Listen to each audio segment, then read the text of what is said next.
The vagus nerve is a very special nerve, the 10th of 12 cranial nerves that keep our brains connected to our head. It is the longest nerve in the body, and it comes straight out of the brain stem, providing hella things, namely sensory and motor functions, as well as having a strong influence on your voice box. By stimulating the muscles of the organs in both our chest and our trunk, such as the heart, the intestines, it has a huge influence on digestion, heart rate, and just general breathing. It also supplies sensory information from the ear and the throat, so you know when to lower your tone.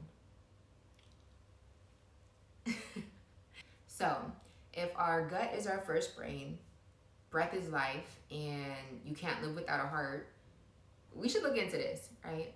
Signs that show damage to the vagus nerve are things like difficult speaking, a weak or very hoarse voice, abnormal blood pressure, pain in the ear, loss of your gag reflex, and even gastroparesis, which is a horrible condition where your stomach actually cannot empty all the way, resulting in numerous digestion issues such as acid reflux, bloating, uncontrollable weight loss, just a mess.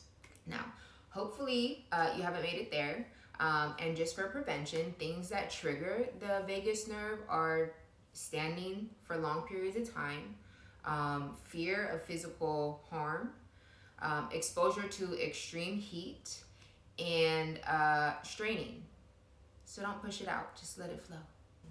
So since I know you've experienced at least 1 or 5 of those aforementioned signs or symptoms, let's go ahead and do a reset. Okay, very simple, 2 minutes, or if you want longer, but this is how it's going to start. We're going to start in a seated position, nice and easy, okay? And we're just going to do a little bit of rotation in the neck, just trying to gauge any tightness in the neck, maybe compare it from one side to the other, and just hold that, all right? So let's lay it down. You can lay with your knees bent, your feet flat, just so you can relax the back. All right, and how we're gonna do this, we are gonna cradle our hands, and we are gonna support the skull.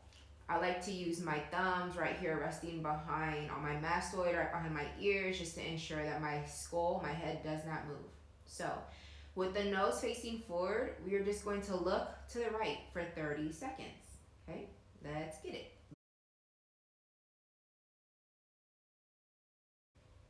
Perfect, let's reset, look forward. Take a nice deep breath. And to the opposite side, to the left, let's get it.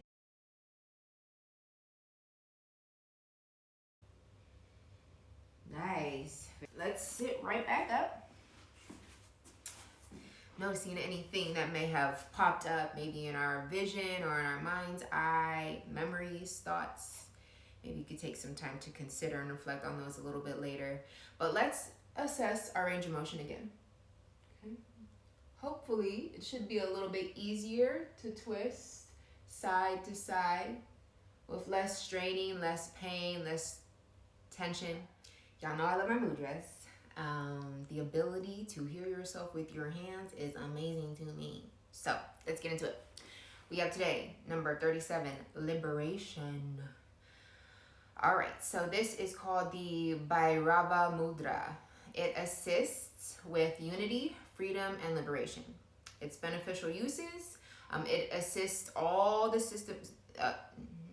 It assists all the systems of the body, supports inner stillness, courage, and releases fear.